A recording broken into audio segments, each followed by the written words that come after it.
আবারও নির্বাচনী প্রচারণার খবর জানবো। ফেনী থেকে যুক্ত হচ্ছেন সহকর্মী দিলদার হোসেন স্বপন। স্বপন, কেমন দেখছেন প্রচারণা? আপনি যেমনটি বলছেন প্রচারণা বিষয়টি আসলে এই যারা ফেনীর ৩টি আসন রয়েছে, ফেনী ১, ২, ৩।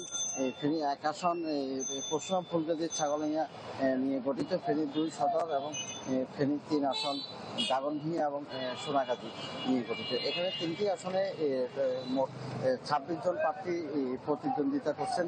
ফেনী ১ আসনে ৭, ফেনী ২ আসনে ১১ এবং ফেনী ৩ আসনে ৮ জন প্রার্থী প্রতিদ্বন্দ্বিতা করছেন। আমরা দেখেছি দিনের বেলা তারা প্রচারণা সকাল ১০টা থেকে প্রচারণা শুরু করে তারা রাত পর্যন্ত প্রচারণা করছেন। যে সকল প্রার্থী হয়েছেন সকল প্রার্থীর তার নিজ নিজ এলাকা এবং বিভিন্ন এলাকায় গিয়ে প্রচারণা করছেন। তবে এবার ভোটের বিষয়টি যারা ভোটার রয়েছেন তারা জানিয়েছেন এবার তারা যোগ্য প্রার্থীদেরকে আসলে ভোট দিবেন।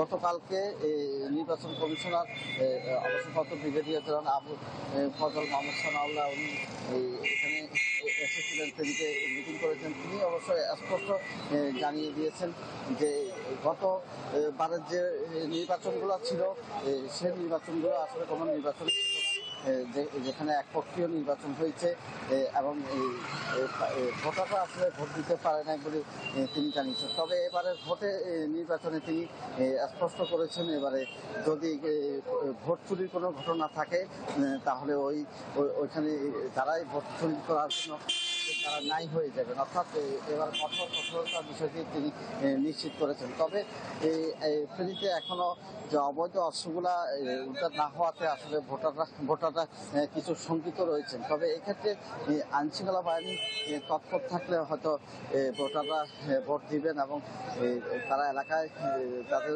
ভোটকে মিলিয়ে ভোট দিবেন বলে আমাদেরকে ভোটাররা জানিয়েছেন। সব মিলিয়ে আইনশৃঙ্খলা পরিস্থিতি ভালো থাকলে ভালো ভোট, সুষ্ঠু ভোট হবে বলে মনে করছেন এলাকাবাসী। এই ছিল আমার সর্বশেষ। জি, ধন্যবাদ আপনাকে। ফেনী থেকে দিলদার হোসেন স্বপন আমাদের সাথে যুক্ত হয়েছেন। আমরা বিষয়ে আরো জানবো। নীলফামারী থেকে যুক্ত হচ্ছেন আমাদের সহকর্মী রায়হান সবুক্তগিন। রায়হান, শুনতে পাচ্ছেন আমাকে? জি, আমি আপনাকে শুনতে পাচ্ছি।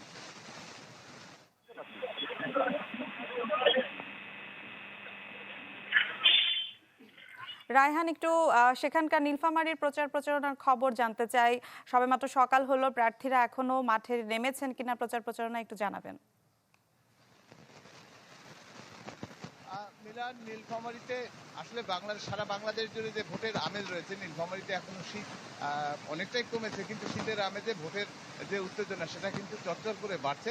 এক সপ্তাহ পার হয়ে গেল, এক সপ্তাহের মাথায় এসে প্রচারণার যে জায়গাটায় দাঁড়িয়েছে সেখানে আসলে প্রার্থীরা একটা রূপরেখা দাঁড় করাতে পেরেছে, কাদের সঙ্গে কাদের প্রতিদ্বন্দ্বিতা হচ্ছে। নীলফামারীতে 4টি আসনে 27 জন প্রার্থী আসলে প্রতিদ্বন্দ্বিতায় জাতীয় সংসদ নির্বাচনে প্রতিদ্বন্দ্বিতা করছেন। এখানে দাঁড়িয়ে রয়েছে নীলফামারী 1।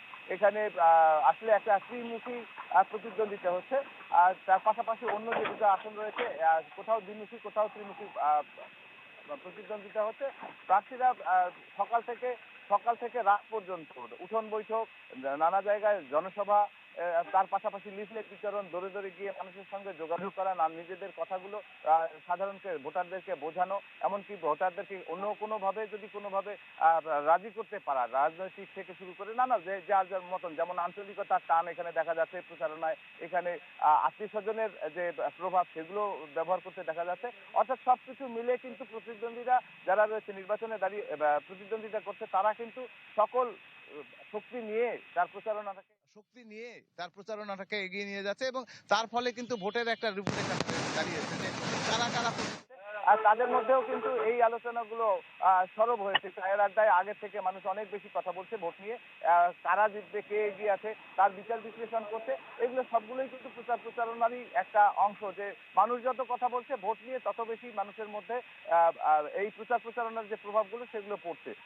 প্রথমবারের মতন নীলফামারী 4টি আসনে জামায়াতে ইসলাম কিন্তু একটা শক্ত প্রতিদ্বন্দ্বিতার একটা আবহ তৈরি করতে পেরেছে। এতদিন পর্যন্ত নীলফামারী 4টি আসনে কিন্তু প্রত্যেকটি আসনে জামায়াতে ইসলাম সেরকম শক্ত কোনো প্রতিদ্বন্দ্বিতার আবহ তৈরি করতে পারেনি, কিন্তু এবছরে দেখা যাচ্ছে যে 4টি আসনে সেখানে কিন্তু প্রতিদ্বন্দ্বিতার একটা জায়গা। এছাড়া এখানে জাতীয় পার্টি অন্যান্য বাংলাদেশের জায়গাগুলো হয়তো সেরকম জি, ধন্যবাদ আপনাকে।